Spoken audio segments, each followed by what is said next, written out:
Hello YouTube, Dave here again. So, welcome to part 2 of our D&D Goblin Test Week tests, I guess. The battles, the actual battles are happening.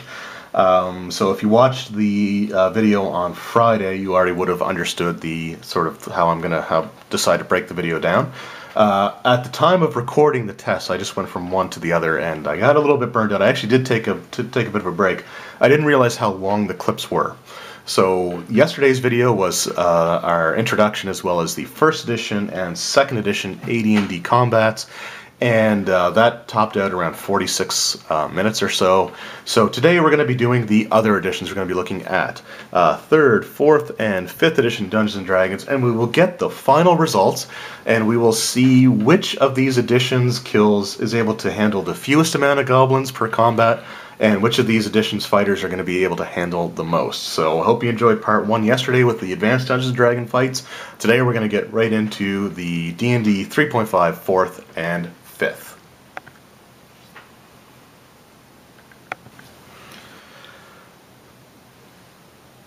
Alright, so it is time to test our 3rd edition fighter against a never-ending stream of goblins. A few things about 3rd edition. This is the first version of the Dungeons & Dragons game that initiative is only rolled once and stays the same throughout the entirety of the combat. So this is going to cut down on some of the extra rolling, and hopefully this might go a little bit quicker. That said, the 3rd edition fighter may actually be a lot tougher than I initially gave them credit for. Looking at things like their armor class, so I initially had this guy sort of right in the middle, with the potential to maybe be sort of an upset. So our 3rd edition fighter has a starting armor class of 18, which is pretty impressive on its own. He also has the dodge feat, which means that he is able to add an extra +1 against a single opponent, meaning that he can have effectively a 19 armor class against each of the goblins.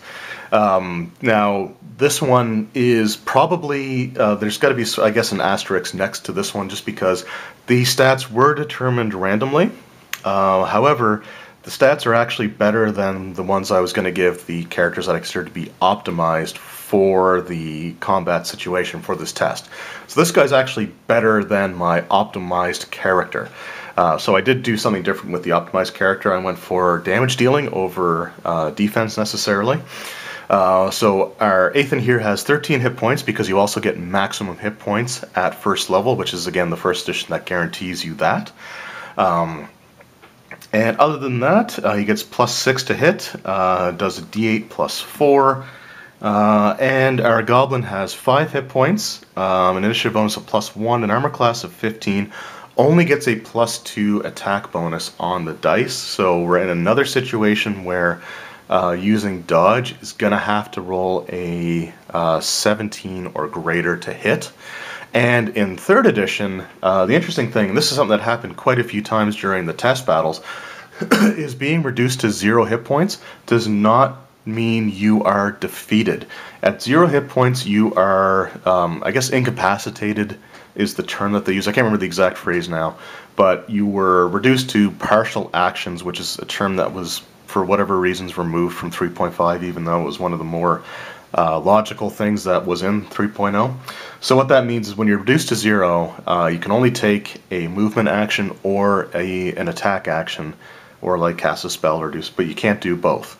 Also, if you do anything, I think, other than move away, so if you do take an attack or do something strenuous like cast a spell at 0 hit points, you drop to -1 at the end of the turn. Like once that's done, you drop to -1. So there have been several situations, I don't know if they're going to happen in this battle or not, but there were situations where the Goblin was reduced to 0, or Ethan was reduced to 0, and they were able to get one last killing blow in before they died. So you can kind of go in the blaze of glory type of thing. So with that said, we got our dice here again. So a Goblin just needs the d20 and the d6, and Ethan only needs the d20 and the d8. So we'll start with our initiatives. Ethan has improved initiative and a 2 dexterity, so he's going to get +6, and the Goblin only gets +1. Yeah, so the Goblin goes on 7, and Ethan's going to go on 18. So he's going to go first. The other thing is, with the goblins having 5 hit points, they are fixed hit points. I could roll them again, but the monster manual, starting with 3rd edition and going forward, provides you with a standard hit point amount to use, and that's what I'm going to use. The downside is that Ethan is pretty much going to kill a goblin with every single hit unless he rolls a 1. So if he rolls a 1, the goblin's reduced to 0. So I still have to roll damage, but the goblin's not going to be around to even worry about a second hit. So starting off, Ethan's first attack with his longsword against this goblin. Got a 11 on the dice, plus 6 is 17, so that hits. And their first goblin is defeated. So goblin down. Next goblin, or next. So that was Ethan's turn. So the next goblin in line just takes his 5-foot step forward, and we'll get his initiative turn. And he rolled a 19 on the dice. The other thing that I should say about 3rd edition is criticals. So 3rd edition has a critical hit system built in. And what that is each individual weapon has their own series of numbers that they threaten a critical hit on. Now for the goblin, he's using, I think it's a mace, and that is just on a straight d20, like a straight natural 20. Ethan, on the other hand, if he would have rolled that 19, would have gotten what's called a chance for a critical. When that happens, you roll the d20 again, add your attack bonus again, and if that amount were to equal or exceed the enemy's armor class, then you would inflict a critical hit. Each weapon would then do its critical damage, and weapons do vary. So again, the goblin only does ×2, which is the standard, but some weapons do ×3, and the pick weapons actually do up to ×4. So what that would be is I would roll the damage twice, and you add everything, like all of your adds, all of your modifiers also get added twice or multiplied by the critical hit multiplier. So again, now in this situation, I don't have to worry about that because this is he only crits on a 20, and I rolled a 19, but the goblin does hit. So the second goblin steps in and manages to hit Ethan for a pretty decent, respectable 5 damage. So Ethan is reduced down to 8 hit points, and we move to our next round. So Ethan swings again, so he gets an 18, one shy of a chance for a critical, but he does hit. He does not roll a 1, so this goblin is also defeated. And our next goblin will step up, and I rolled another 19. Wow, this might be quick. This actually may be very quick. And does 3 damage. So Ethan is reduced down to 5. So now he's in danger of being killed by the next hit that occurs. So going back to Ethan's turn, he rolls a 17 and demolishes that goblin. Did maximum damage, so that was 12 points to our 5 hit point goblin. Didn't stand a chance. He just kind of, the goblin behind him just kind of steps forward as the one in front of him just kind of splits open like in Mortal Kombat. So he'll move up, get his attack. This will miss, and Ethan in turn will also miss. So next round, goblin swings again to no avail. Ethan gets a 17 on the dice. I rolled a 1, so this goblin is reduced to 0 hit points, meaning that he will get to go, and he will take his dying swing and hopefully go out in a blaze of glory. I rolled a 5. So no blaze of glory there. But after he, thrusts with the sword, he succumbs to his wounds, and down he goes. So the next goblin will move up. It's Ethan's turn. He misses. Next goblin does hit. And I should say that Ethan is using his dodge this entire time, so I need to roll a 17 or higher. I don't feel the need to declare it every time because it's one-on-one combat.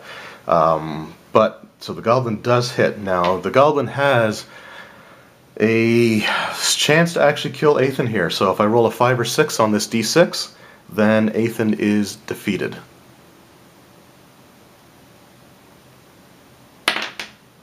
But I rolled a 2. So he is reduced to 3 hit points, and we'll swing back in retaliation. Oh, here we go. So we got a natural 20. Whoop. So natural 20, so this is a chance for a critical hit. Doesn't mean it's a critical hit, It's just a chance for a critical hit. So I have to roll again to confirm. And I got a total of 16. So 10 plus 6 is 16. Goblin's armor class is 15. So Ethan gets a critical hit. What that means is he's going to roll 2d8. So this Goblin's just dead. But 2d8, and he adds his +4 modifier twice. So this is 2d8 plus 8. So 16, so 21 points of damage. This thing just turns into a mist as Ethan just slashes it with his sword. The Goblin he just ceases to exist. It took so much damage. Alright, next Goblin moves up and misses, even though I rolled a 16. Ethan in retaliation rolls a 17. Got another 1 though, so that means that there we go. So that means that this Goblin is reduced to 0. So, Blaze of Glory. It's Blaze of Glory. So I rolled a 17 plus 2 is 19, so he hits. If I roll a 3, 4, 5, or 6, this Goblin kills Ethan with his dying breath. Otherwise, he just softens him up for the next guy. And 3. So now Ethan is reduced to 0. And this Goblin dies. The next Goblin's going to move up. So what's interesting here is that now that Ethan's at 0, he can go in a Blaze of Glory. So we'll see what happens here. 11 plus 6, so 17. Does he kill the Goblin? Yes, so he manages to kill 1 more.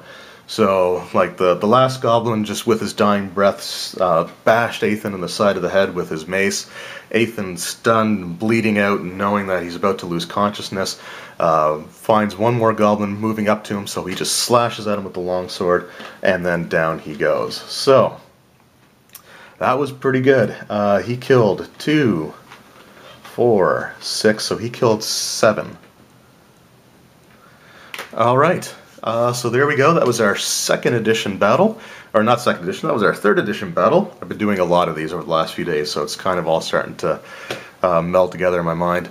So what I'm going to do is I'm actually going to take a brief break just to kind of clear my head, and then we're going to come back with our 4th edition character. Alright, time for our 4th edition Dungeons & Dragons fighter. So 4th edition is often accused of being the version of the game that has the most powerful, characters of all. The godlike characters with massive hit points and, big attacks and stuff like that. And I'm gonna be honest, I don't honestly think that that's the case. The thing that makes 4th edition combat feel like the players are more powerful is the introduction of minions, in my opinion. And what minions are is they're basically a fodder troop that are meant to be easily disposable. They have just a single hit point, so any attack that hits them is going to kill them.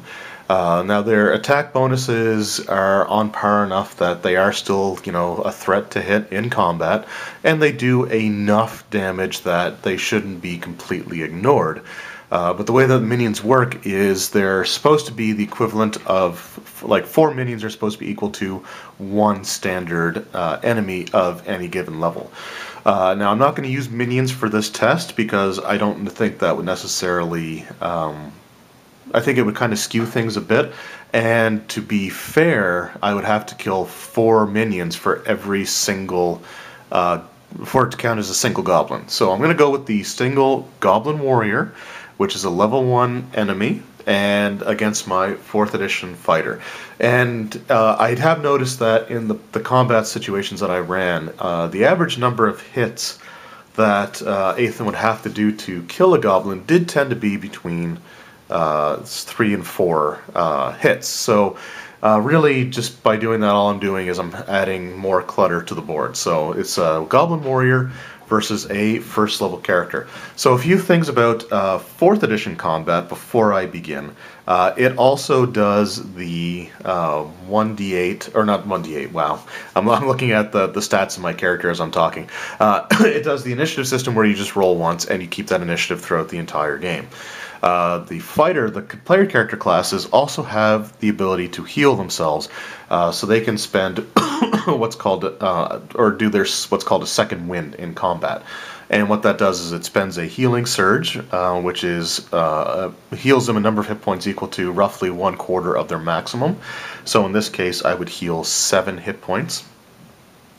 And you get +2 bonus to all of your defenses until the start of your next turn, meaning that on the turn that you use it, until you get to go again, you're going to be harder to hit. Now that takes your action, unless you're a dwarf. A dwarf, I think, could use it as a bonus action, but I'm not a dwarf. So, another thing that 4th edition does is it introduces action points, and everybody starts with 1 action point, and you spend it to take another action, be it another move action, another standard action.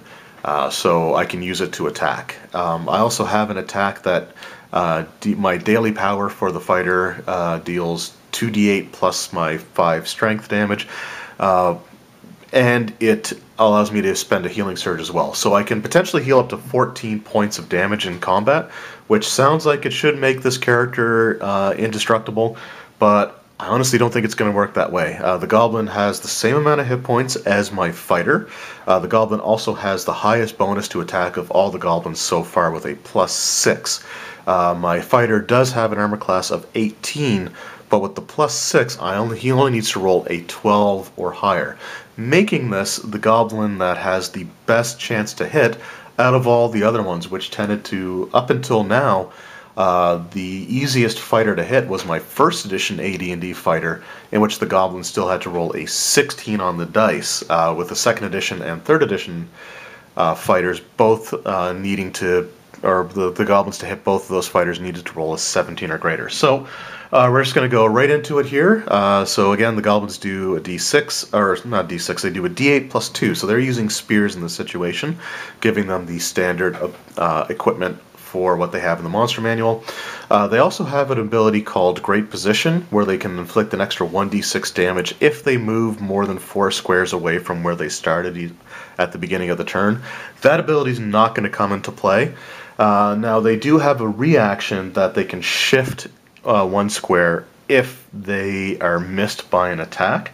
Now I was considering using that because the fighter does have abilities where he marks an opponent after he makes an attack against it, whether he hits or misses, and if that opponent shifts when it's marked, then he gets basically a free basic melee attack.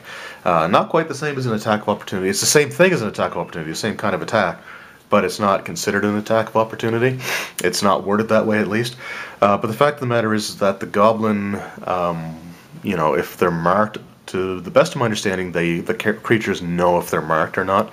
So the Goblin would probably not use the shift, because I don't want them to be completely, mindless and just going through, I can do this, so I'm going to. So that's probably not going to come into play at any point. And the last thing is critical hits. So in 3rd edition, we saw that you had to roll a chance for a critical, and you would multiply your damage. 4th edition doesn't do that. With 4th edition, if you roll a natural 20, and it's a natural 20 for everyone on the dice, you would then add your attack bonus, and if the 20 plus the attack bonus would normally hit the creature, then you deal a critical hit, which is maximum damage for your dice. So in the case of my fighter, it would be a d8. It would be 8 plus 5, so it would be 13 points on a normal attack. The comeback strike would be 21 points because it's 2d8 plus 5. So it does maximum damage. The thing that criticals would do is most magic weapons or magic items will inflict extra damage on criticals, but none of them have magical weapons because they're only first level characters. Other than that, we are still looking at our basic fighter setup. The one thing I should say actually was that our 3rd edition character, I didn't say this at the time, but he was not able to afford the chainmail, so he was using scale. So this fighter is back to the chainmail, shield, and longsword. So let's get right to it. So we've got Ethan's d20, his weapon dice, and for the Goblins, we've got the same. We're not going to need anything else. So let's go straight to initiative. The Goblin's adding +5, and Ethan's only adding +1. So it's not looking as good in this situation. They both roll 10, but the Goblin's going to go on 15, and Ethan's only going to go on 11. So our Goblin is going to go first. So this Goblin moves forward with its spear. Let's just put one of the spear ones in front of him. Just because, you know, there you go. I don't know how well it's going to show on the camera. Let's just kind of zoom in a little bit, and there you see the Goblin with his little spear. We'll just zoom back out. Alright, and he's going to get his attack against Ethan. So I hit on a 12 or greater on the dice. So that's a 5, so he does actually miss. Oh, sorry, the last thing I should say before I get any further is with the Healing Surge and the Comeback Strike, once Ethan is reduced to a point where he's in danger of being killed by an attack, so if I get to it's basically 11 hit points or less, he's going to use the Healing Surge on his turn, and will also burn his action point on the same turn, and will attempt a Comeback Strike. The Comeback Strike is a reliable ability, so if I miss, it's not used up. So now, anyway, we'll go to Ethan's turn now. So he's going to attack with his +8 bonus, which, again, people reminded me of, so thank you for that. They also reminded me that your shield adds to your defense as well. So Ethan's defense should actually be 14 for the shield. So 1 for Dex, 1 for the race, and 2 for the shield. Anyway, so Ethan swings back. That is a natural 1, so we are not off to a good start. So our Goblin, kind of laughing at the horrible fumble that Ethan made, seeing him left wide open, rolls a natural 20. Makes sense. Ethan fumbled so bad that the Goblin is just going to get a pretty good stab in on him. So that is maximum damage, which is a d8 plus 2. So Ethan is down to 19 hit points. Ethan's turn, trying to recover from the horrible wound that was just inflicted upon him. Not going so well. Rolled a 2. Up next, I may actually start using the Sure Strike just to get a higher bonus. So up next, the Goblin will swing back. Oh boy. That is brutal. That is another natural 20. That is another 10 points of damage. So we're down to 9 hit points. So Ethan's already reduced to, he's taken 20 damage and he hasn't even hit once yet. So Ethan's turn, he's going to use his Healing Surge, his second wind. So his armor class right now is 20 until he goes again. But he heals 7, so that puts him up to 16. And he's going to attempt his Comeback Strike, because right at this point he's gonna need it. So that will actually hit. The Goblin has an armor class of 17. Ethan gets a bonus of +8, which is, so that's 18 total. So he hits. So with that, he's going to roll 2d8 for damage and heal another 7 hit points. But he's used both of his healing abilities on the very first Goblin before he hit once. So that's rough. But he's going to go back up to 23. So he's only taken 6 damage overall from this. And we're going to roll 2d8 plus 5 against the Goblin. Yep. Not bad. So we got 8 and 3 is 11. So 16 damage. So the Goblin is reduced down to 13 hit points.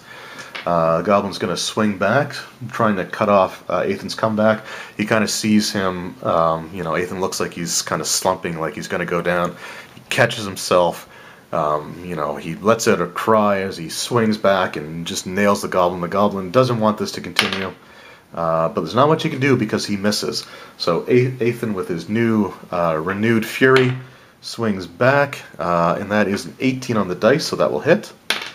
For max damage for 13, so our Goblin is reduced to 0, and that puts him down. In this edition, when you're at 0, you're once again unconscious, unlike 3rd edition where you could actually remain standing. So that is that Goblin down. So the next one, we'll put another one with a spear up there. We'll move up, and it is the Goblin's turn.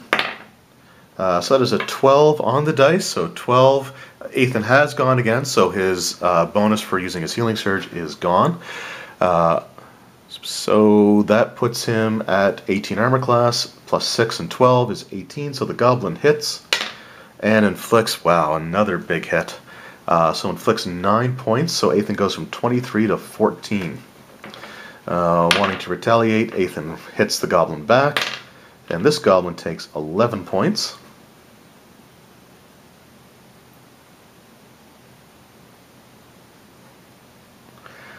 Alright, so that puts him down to 18.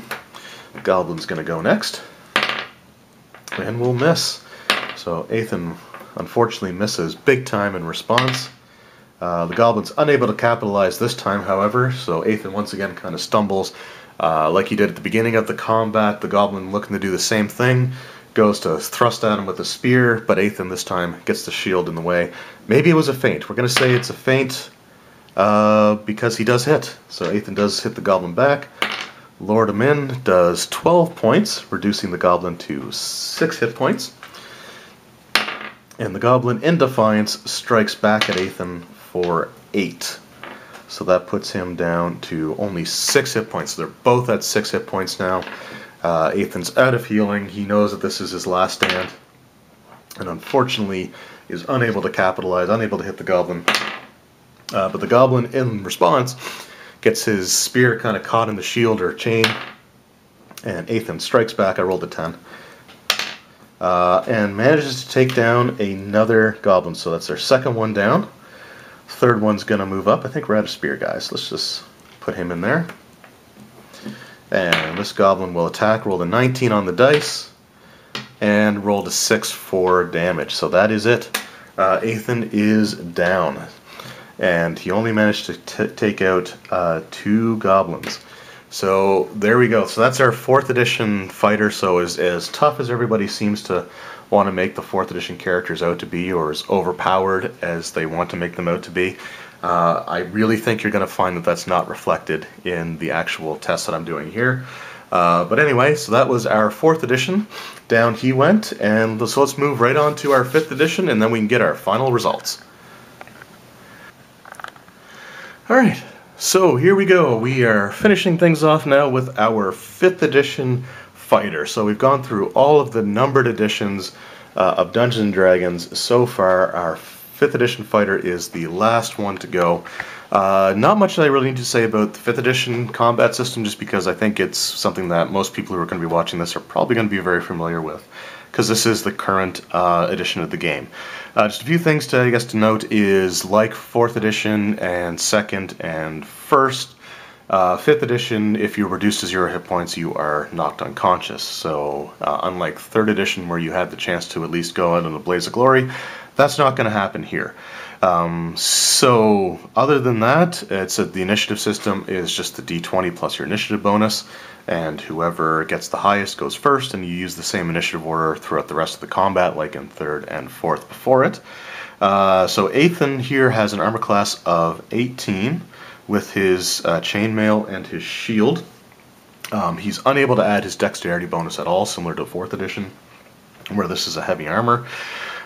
His attack is at +5 and does 1d8 plus 5, even though he's got a 17 strength. His fighting style, which fighters get at 1st level, lets him add 2 damage to that. The other ability worth noting is that he's got his second wind, so like the 4th edition character, he also has a second wind ability, which is unique to fighters, so the other classes don't get this. But in combat, he can roll 1d10 and add his fighter level, so a d10 plus 1. He's got 13 hit points. So a lot less fewer hit points than what we had before, so unless he takes a really weak hit on the first go, he's probably going to end up using that second wind pretty early, and that's a bonus action, so he can do that and still make his normal attacks. As for the Goblins, they have an armor class of 15, a total number of hit points of 7, and they attack at +4 for a d6 plus 2. Now they can also disengage or hide as a bonus action, but that's something that we're not going to be using here. So with that, the Goblin would need to roll a 14 or greater on the d20 in order to hit. So it's not the hardest, so Ethan's not going to be his hardest to hit like he was back in 2nd and 3rd edition, where it took 17s on the dice in order to hit. So we can hit him on a 14 or greater. Not as good as the 12 or greater for 4th edition. But I think that's it. That's all we really need to go over, so we're going to go right into it. So again, we got our d20 for our Goblin, and our d6 for his damage. We've got Ethan's d20 for his attacks and stuff, and we've got his d8 for his longsword. So we'll start with initiative rolls. So Ethan's going to end up actually going first. The Goblin gets +2 bonus to initiative for his dexterity, but got a 5. Ethan rolled an 8 +1, so he goes on 9. So even though he can't add his dexterity modifier to his armor class, he can still add it to his initiative. And I forgot to write his speed in, but he won't be moving. And again, just because I was running out of fighter miniatures to use that had a sword and shield, I wanted to show off this guy. So this is, before I get into the combat, so this is Warduke from like way back in the AD&D days. He had an action figure as well, and I can't remember if he appeared in the animated series or not. There was a D&D cartoon. I can't remember if he was in that or not, but he's sort of like an iconic fighter character. Like he's definitely a tough villain. Now, he obviously doesn't look like he's wearing much armor there, but he does have a little bit of armor on him. But again, how often am I going to get a chance to show off Warduke? So there he is. And he is our 5th edition fighter, so he's going to go right away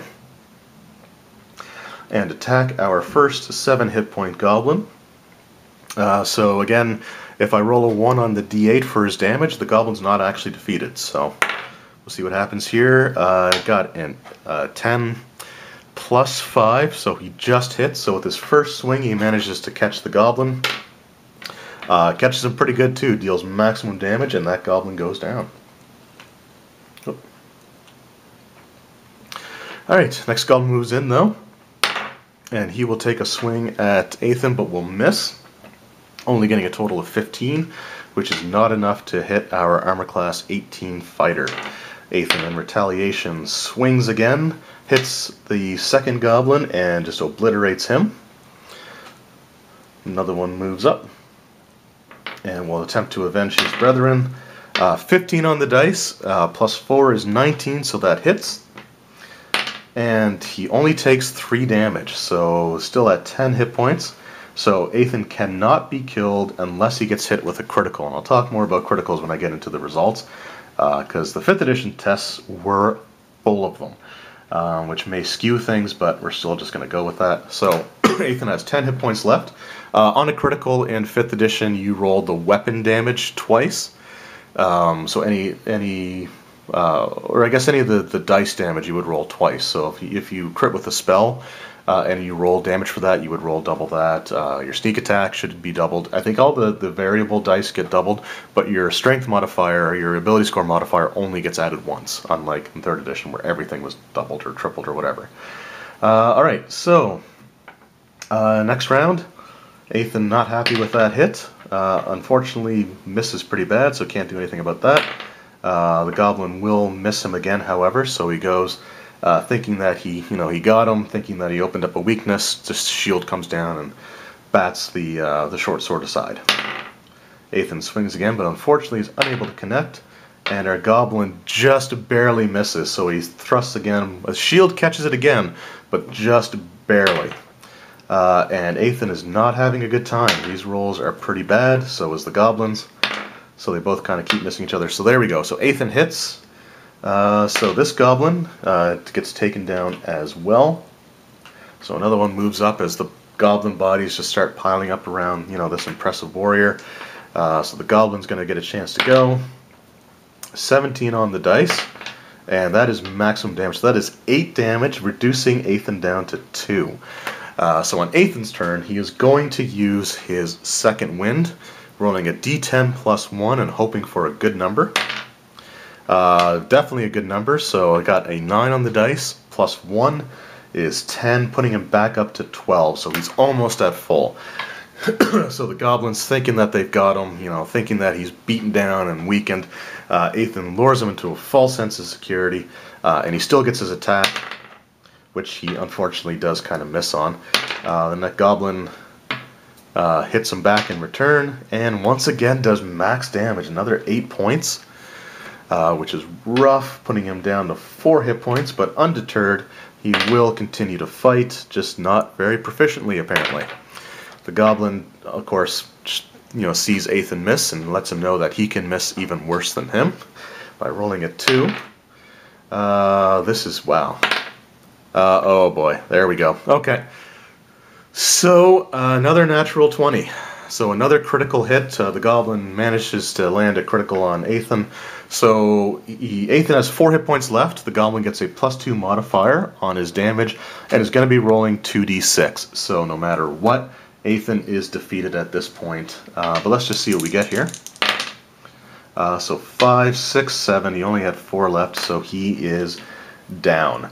Now, one of the things I had considered was rolling the death saving throws for the 5th edition combat, because on a natural 20, you do get back up with 1 hit point.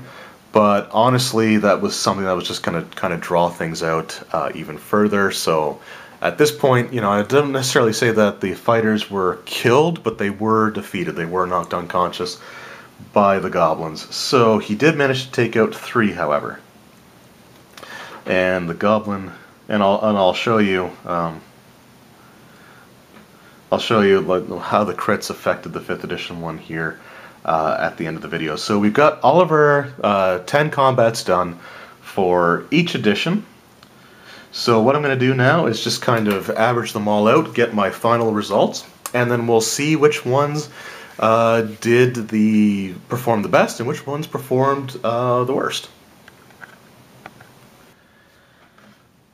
So the results are in. Now before I go over the results, I just want to recap what my initial predictions were going to be for the amount of which edition was going to have the highest amount of goblins defeated per combat, like from lowest to highest type of thing.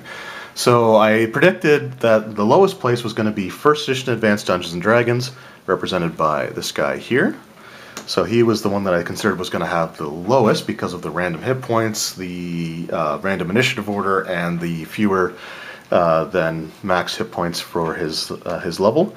The second one was 4th edition, so I thought that was going to be the second lowest based on the fact that the goblins are going to have more hit points. Even though he can heal himself, they also had one of the highest bonuses of all the goblins in this test. In the middle, I was predicting 3.5 Dungeons & Dragons. Second place was going to be 5th edition. And first place I had as 2nd edition Advanced Dungeons & Dragons because of the random hit points and the specialization bonus and the number of attacks, where the 2nd edition character was going to have more attacks than any other character. So those were my predictions. So how did they actually hold up? Well, let's go through the results of each edition in order first, and then I'll get to the overall results. So for our 1st edition AD&D character, there are 2 different sets of combats that I had done. One of which was random hit points, and another was fixed hit points. So just looking at the results here, the first one, so these are the 10 sets of combats. Excuse me. So we have, this is the random HP, so the random hit points. So the first battle was 3 goblins killed before he was reduced to 0, followed by the second fight had 5, then 5 again. Now, fights 4 and 5, I wasn't able to kill a single goblin before they were able to take me down, just based off of the fact that I think I rolled max hit points for them, and the way the attack rolls just went is the goblins hit. And Ethan just wasn't able to kill a single one. The 6th combat, however, made up for it with a grand total of 9 goblins killed, because a lot of them ended up having only a single hit point. And then for 7 and 8, I was able to kill 3 goblins, similar to how I did that for the final one that was shown on camera. And the 9th battle, I was only able to kill a single goblin. So for the random hit points, over 10 battles, I was able to kill a grand total of 32 goblins, which averaged out to 3.2 goblins killed per battle for my first level 1st edition AD&D character. A little bit of a different story when it came to the fixed hit points, however, because I no longer had those 1 hit point goblins to kind of skew the numbers. So the first battle I was only able to kill a single goblin. The second battle I was able to do pretty well and killed 3. Battles 3, 4, and 5, in addition to 7, I was only able to kill 2 goblins each. Battle number 6, I was able to kill 3. Battle number 8, I did really well and was able to kill 6 goblins. However, battle number 9 was also just a single goblin, and the one that was on camera was also only 2 goblins. So that totaled up to only 24 goblins killed over 10 battles, and that averaged to 2.4 goblins per battle. So you see a huge difference there when you're not getting the 1 or 2 hit point goblins. You can really see how that affects the numbers. So for this, I'm looking at 2 different numbers. So we have an average of 3.2 if you're using the random hit points, or if you fix them and make it more standardized, it dropped it down to 2.4. So over half a goblin difference in the battles. So that was our first edition AD&D character. Moving on to our second edition AD&D fighter. Because of the bonuses to the damage and everything, I didn't see much of a difference between running fixed and random. In fact, if anything, the fixed hit point goblins were guaranteed to be killed on a single hit anyway, so it actually would have padded the numbers out more than just doing it with the random hit points, because with the random I may get a few that were tougher than, tough enough to actually take a hit, which didn't happen very often. Our first battle, we managed to kill 5 goblins. Second battle was 4. Third battle was only 3 goblins. It took up to our 4th battle before we finally had our second edition fighter kill more than our Tar Markvar, who had way worse stats. So he managed to kill 7, 8 goblins there. On the 5th battle, he was able to take out 5. On the 6th, only 2, so that didn't go so well. The 7th battle was 6 goblins. The 8th battle was 4 goblins. The 9th battle was 14 goblins. I actually went through all of my goblin minis that I had taken out. They were all tipped over by the time that I finally was taken out. And then the one that was shown on camera was 10 goblins. So this worked out to 61 goblins killed over the course of those 10 battles, which averaged out to our second edition AD&D character being able to take out, on average, 6.1 goblins in every combat, like one-on-one combat that he did with these goblins before he was taken out. So that's pretty impressive. Moving on to our third edition, this is where things really kind of start to get out of hand. So our third edition started off what I thought would be pretty normal. So the first battle I was only able to kill 2 goblins. I was able to kill 4 in the second. The third one, however, I was able to take out 17 goblins before I was taken down, just based off the way that the dice roll was going. So 17 goblins. The next battle was 10. After that was 9 before I was defeated. The 6th battle was only 4 goblins. The 7th battle was 3 goblins. 8th battle was back up to 7. The 9th battle was 3, and the one that was shown on camera was 7 as well. Now, I should say that this sort of makes sense because this is a character whose stats are higher than the one that I was going to build to be built what I thought would be in an optimal way for this scenario. So he had better stats than that. So it makes sense that this sort of happened. But he ended up killing 66 goblins for an average goblins killed before he was defeated of 6.6 goblins. So factoring in things like the dodge feat, which made his armor class 19 against each individual goblin, the goblins only getting a +2 bonus to attack for a static d6 damage. This one really performed beyond my expectations. Speaking of expectations, a lot of people's was that 4th edition was going to be way up there in terms of overall power. So how did it actually fare out? Not so great. Let's have a look here. So our 4th edition fighter with 29 hit points on the first battle was able to take out 3 goblins before he was reduced to 0 hit points. He was able to take out 2 in the second, only 1 goblin each on the 3rd, 4th, and even 9th attempt at this scenario. So, and that's using both of his healing abilities and his action point and everything, and it just did not go very well from there. So the 5th battle was able to kill 3. The 6th battle was the best of all of them, with 4 goblins killed. Battles 7 and 8 were only 2 goblins, and the one that was shown on camera was also only 2 goblins. So our 4th edition fighter, an edition in which everybody considers the characters to be overpowered or godlike, he only managed to kill 21 goblins over the course of 10 battles for an average of 2.1 goblins defeated before he is reduced to 0. And that's using a goblin warrior, a standard 1st level goblin warrior. And finally, we've got our 5th edition character. Alright, so our 5th edition character started off pretty strong, with the first battle being 6 goblins killed before he was defeated. The second battle was 9 goblins killed, and then third battle was 4. Fourth battle didn't go so well, it was only 1 goblin killed. Fifth battle was only 2 goblins killed, 6 was 3, 7 was 5, 8 was 3, 9 was only 1 again, and 10 was 3 goblins killed. Now, what was interesting about this was the sheer number of critical hits that I managed to roll. The first battle had Ethan rolling 3 natural 20s in a row. So 3 goblins of these 6 were instantly killed because of the fact that I rolled criticals. On the second battle, he got 2 criticals total. So in the first 2 battles, he got 5 criticals. On the third, only a single critical. On the fourth battle, the goblin critted on him, and that's what ended up defeating him.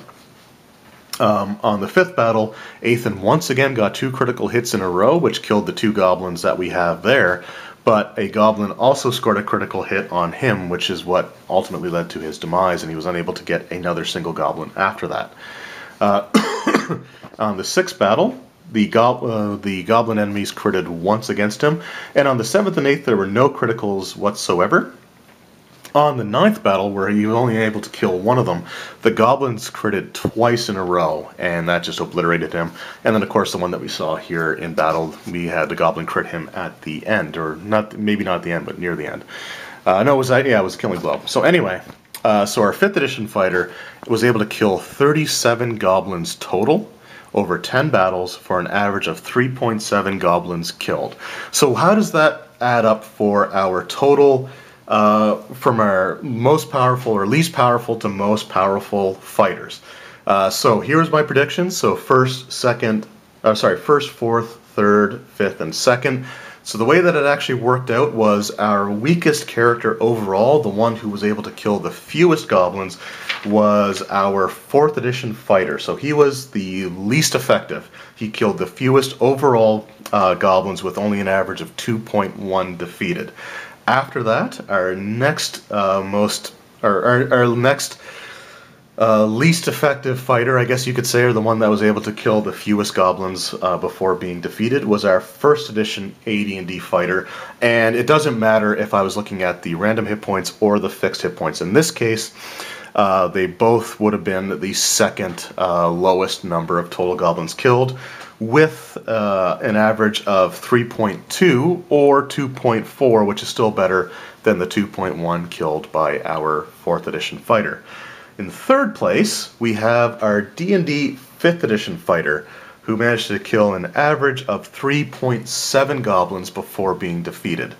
Our 2nd place is 2nd edition. So our 2nd edition AD&D fighter killed an average of 6.1 goblins. So an average of 6 goblins is the amount that the legendary Tar Markvar was able to kill. So our 2nd edition fighter lived up to the standards set by Tar Markvar and managed to kill 6 goblins per round, or per combat.